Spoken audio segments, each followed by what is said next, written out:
Is it better to be feared or loved? This is a quote everyone has heard, but most haven't dug below the surface to find the methodical nuance of the realpolitik philosophy of Niccolò Machiavelli. Few pieces of literature have contributed to the body of thought concerning the application of power and ruling more than Niccolò Machiavelli's treatise Il Principe, or The Prince. This treatise on the application of power would go on to define a school of thought that would come to be known as realpolitik, which, in Machiavelli's own words, the man who neglects the real to study the ideal will only learn to accomplish his own ruin.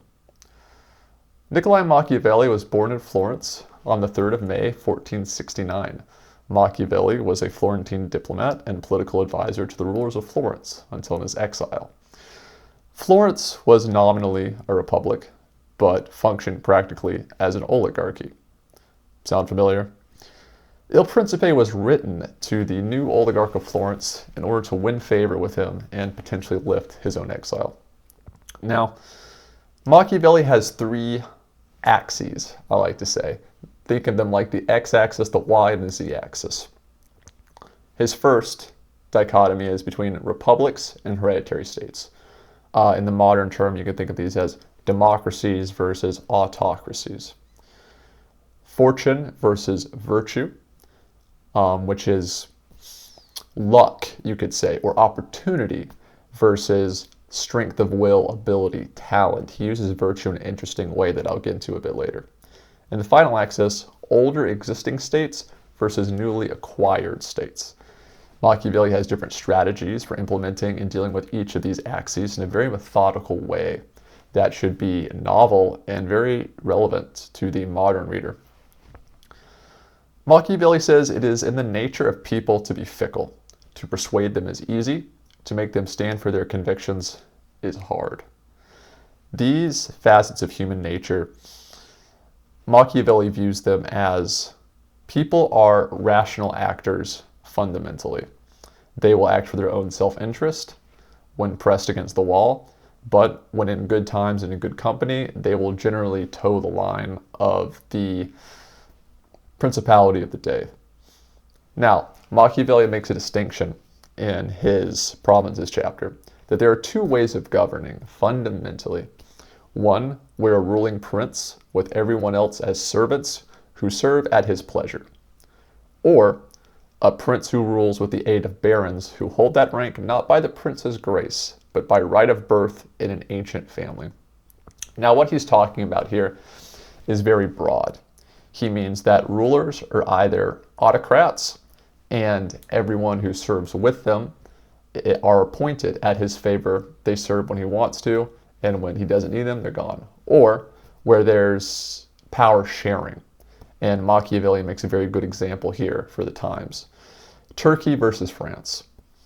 Turkey, at the time, was ruled by the Sultan. It was very centralized, very top-down.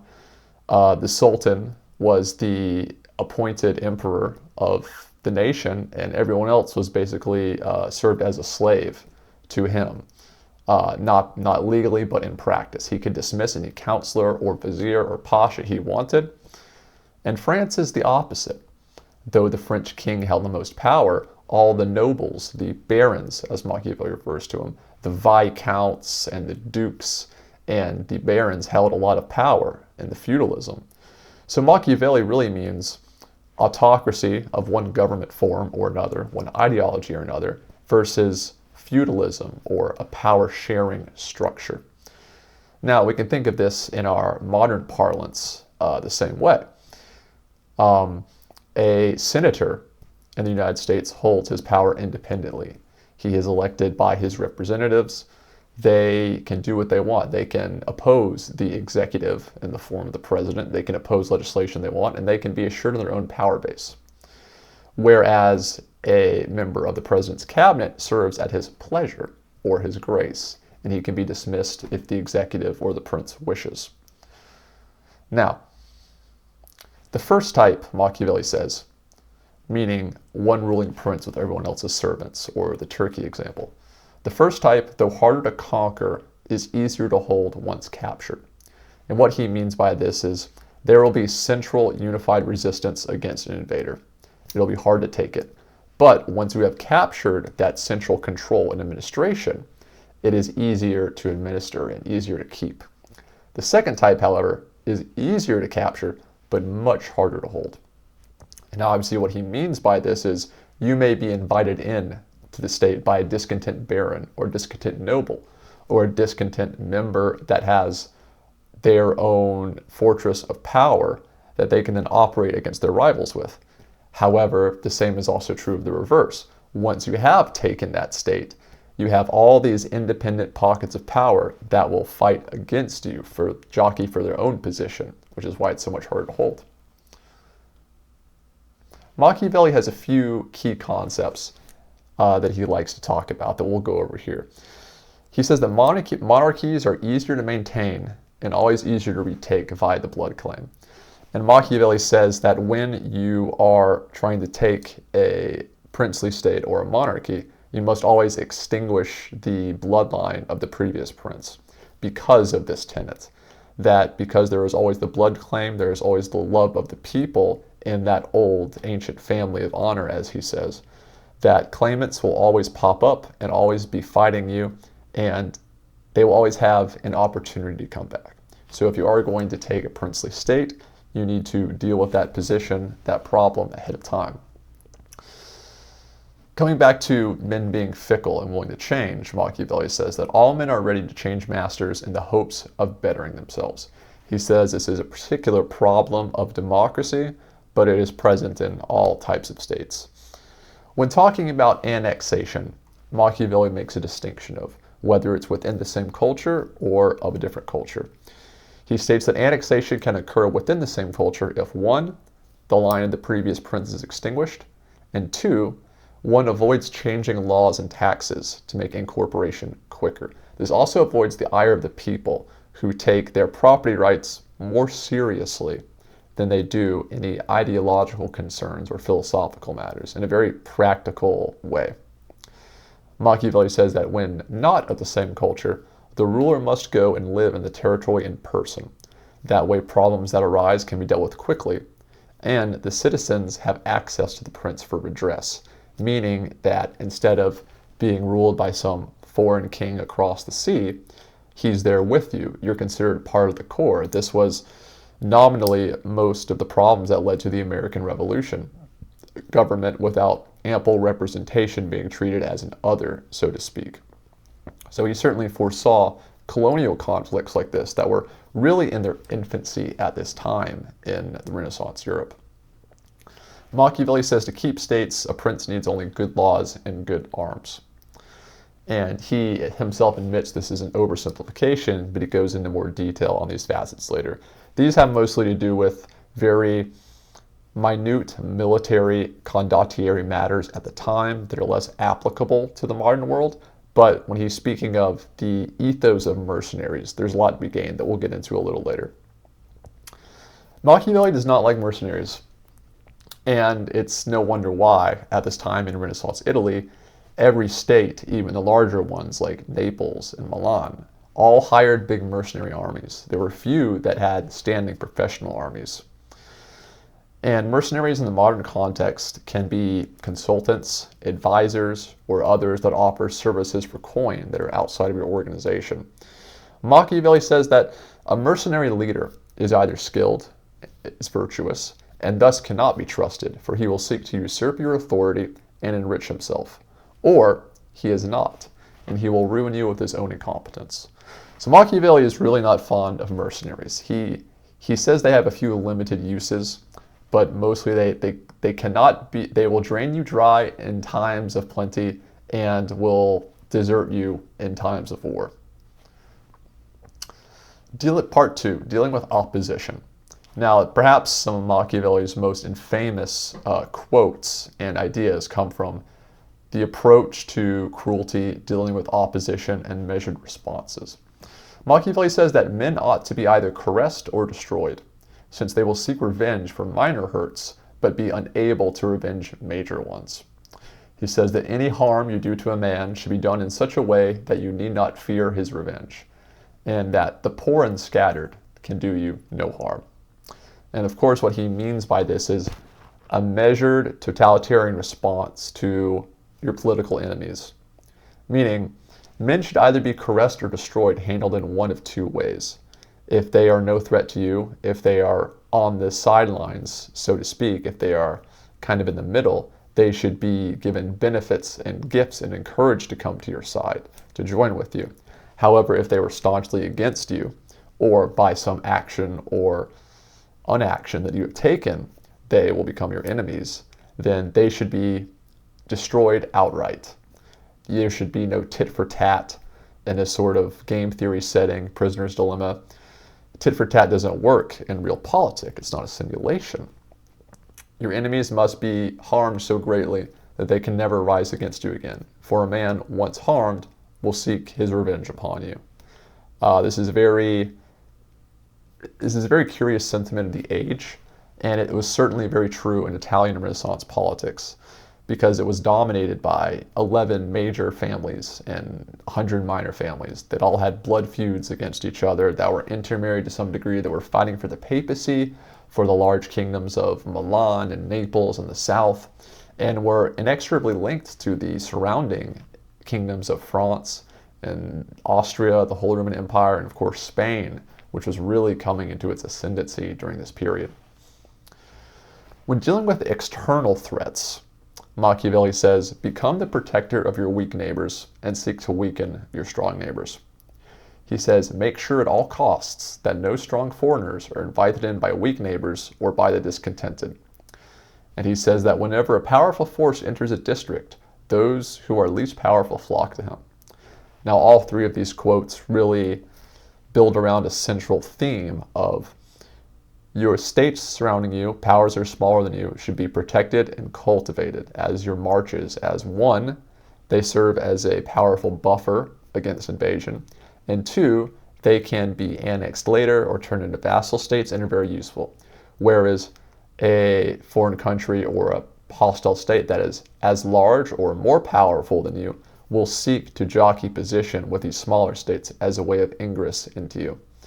Whenever a powerful force enters a district, those who are least powerful flock to him.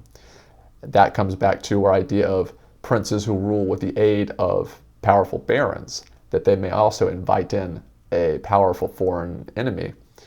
This happened a lot with the Romans, and Machiavelli talks about Roman colonial policy and how they used this to their advantage to pacify the tribes in the Rhine in Britannia and Gaul, and used this strategy to great success. And this was all the more potent in the Italian period, when states were raised and destroyed, brought up in very quick successive fashion, especially with the papacy kind of interfering and intervening, which we will also cover Machiavelli's thoughts on the papacy, and especially the GOAT himself, Cesare Borgia, as Machiavelli spells it out explicitly. He even uses that acronym, which is a bit strange. He was really ahead of his time with that one.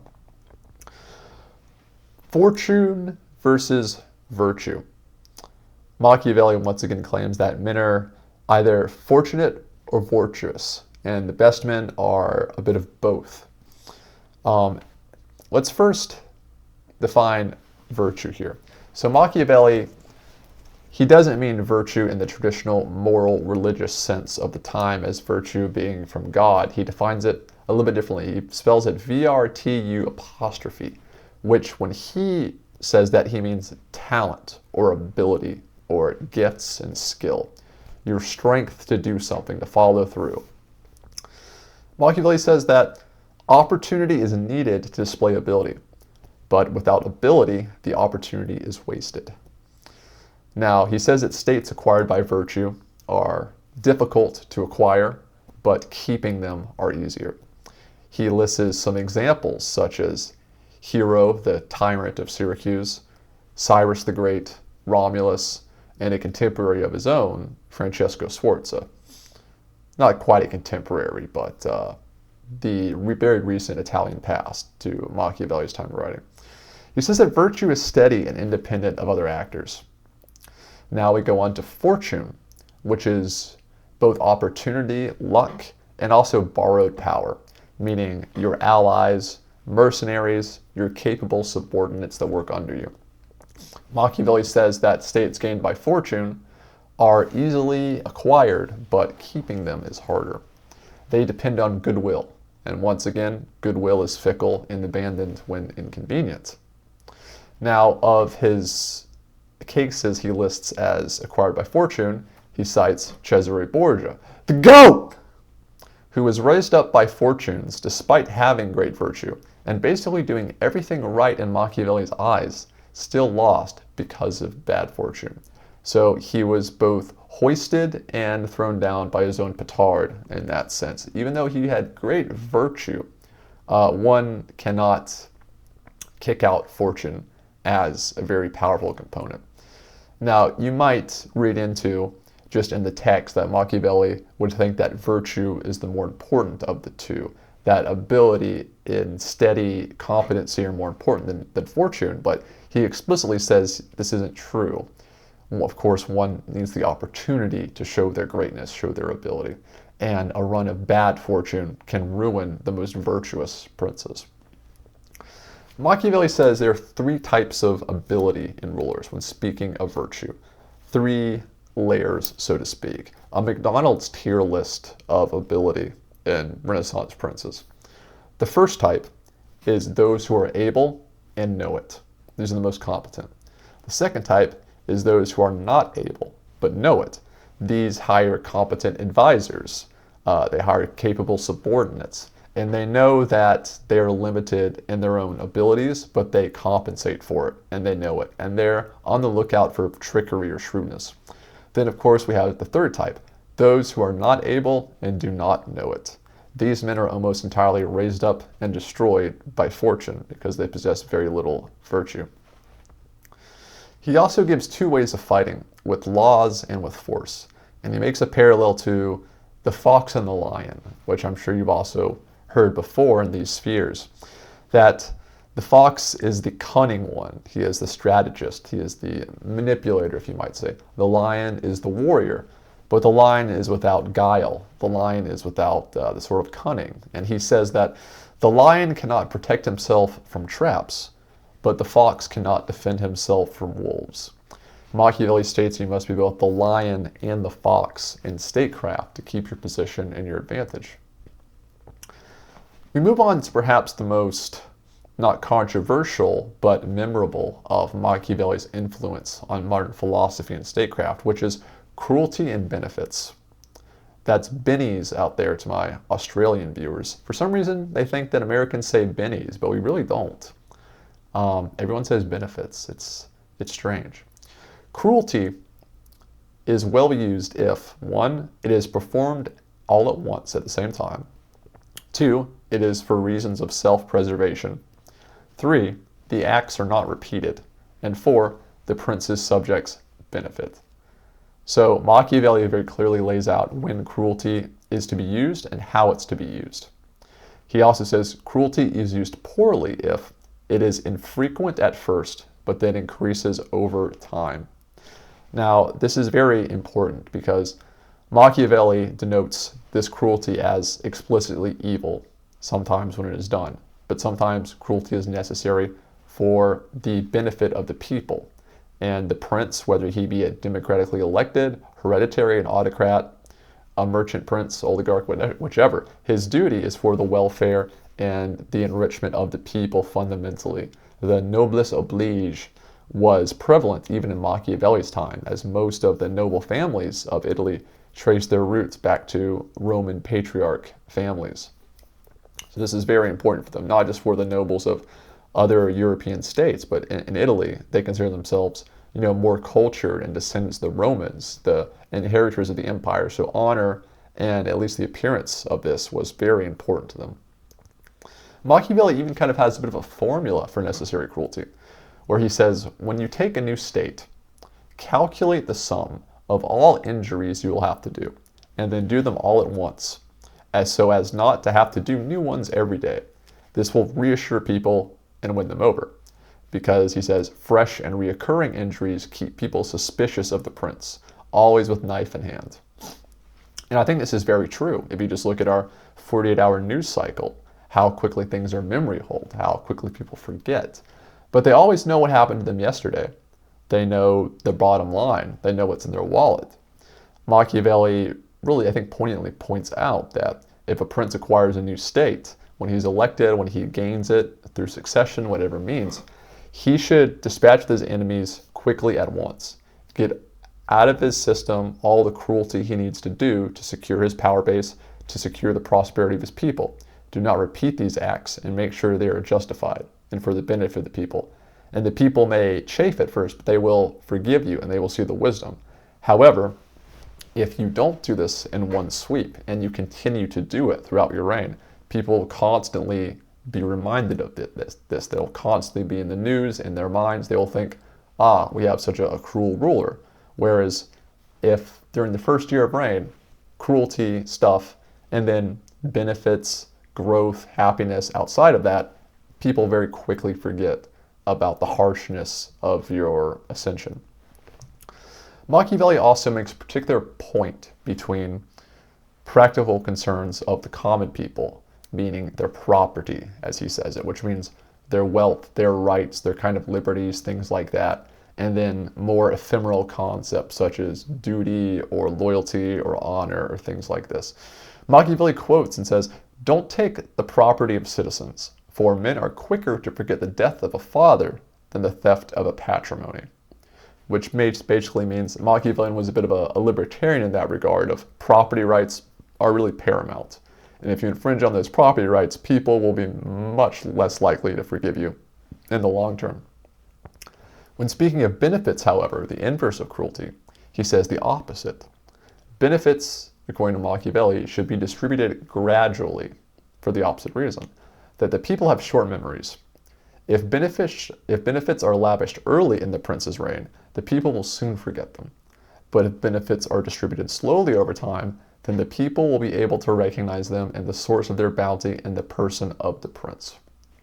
So you have opposite philosophies here, opposite concepts, that cruelty should be done all at once, not repeated, whereas benefits should be layered slowly over time so that your cruelty fades from the memory and your bounty is quick in the memory, that people remember that, and you're constantly kind of laying it upon them. Which brings us to our next section, which I like to call Nicolonomics. Machiavelli does go into economics and financial ideology just a little bit in the scope of his Italian Renaissance experience. This is, of course, kind of early on in what we think of as economic ideologies. This is back when banking is really getting started. Banking was a privilege of the nobility. Most of the bankers in Europe were Italians at this time. You think of the Medici Bank, the Pazzi Bank, the Papal banks. This is where it really started at. This is before Switzerland even got into it. So Machiavelli makes a very specific point here when he says, the managing of finances in good times and hard times. And he says, once again, there are two types, right? There is the generous prince and the frugal prince, or liberal and conservative economic treatments, right? So he says that the people may love a generous prince in good times, but they will never forgive a pauper in harsh times. And the opposite of that, the people may chafe under a frugal prince in good times, but they will be grateful in harsh times. And that ultimately the people are your fortress. Public opinion, no matter if you're an autocrat or an executive, is all about the opinion of the people and how much they respect you, how much they are willing to, when their back is against the wall, stand up for their convictions rather than their fickle loyalties blowing in the wind, right? And I think this generosity versus frugality is very important because it once again goes to that fundamental concept of fickleness, that if you're really generous with your money, if you're throwing it out, if you're buying people things or you're spending it on public good and welfare, when times are good, people will like that, they'll great. But that's not the way to really build a treasury and spend wisely. And if you spend all that money and all those resources when times are good, when a recession hits or there's a downturn or a war or bad times and you have a smaller budget, the people will never forgive that. They will very quickly forget how generous you were in the good times for how little you have, that you're a pauper in harsh times. And that's something they will not forgive. Whereas if you're more frugal, during the good times, the people may chafe under it. They might not be crazy about it, but they'll deal with it. and they won't have too much of a problem with it. And then when war or recession, during the harsh times, they will be grateful that you have stewarded their resources for them, that you have the resources to pull them through those harsh times, and you were a spendthrift and not lavishing it on people. Now, Machiavelli has some examples in his text. I've gone over the Turkey versus France one a little bit there. This is when he comes to back and forth a lot, whether he's talking about significant campaigns in Italy or just world events. Once again, Turkey versus France is either the state of the prince with servants who serve at his pleasure, or the prince who rules with the aid of barons who can, one, invite in, if they're discontented, they can invite in foreign powers, and two, the difficulty of conquer versus hold, as we talked about earlier. Machiavelli also makes a reference to the empire of Alexander the Great, in that he was able to hold it during his lifetime. These central states of Egypt and parts of Asia, parts of India, the Middle East, the Persians, of course, because they were such centralized, strong authorities. And those states, everyone served at the pleasure of the prince. There were no strong baronies. There were no strong feudalism nobles, right? So he was able to administer those very easily. And he said that after Alexander's death, he makes a point to say his successors, in those Alexander's successor empires, after he died, his generals took over. It kind of divided up the empire into a few parts. And he says, it worked fine for a while, especially with Ptolemy's Egypt, which would go on to last all the way until Julius Caesar showed up. With Cleopatra, the last of the Ptolemaics. So, and he says the issue with that, of why the other ones didn't last, was because of infighting between the generals.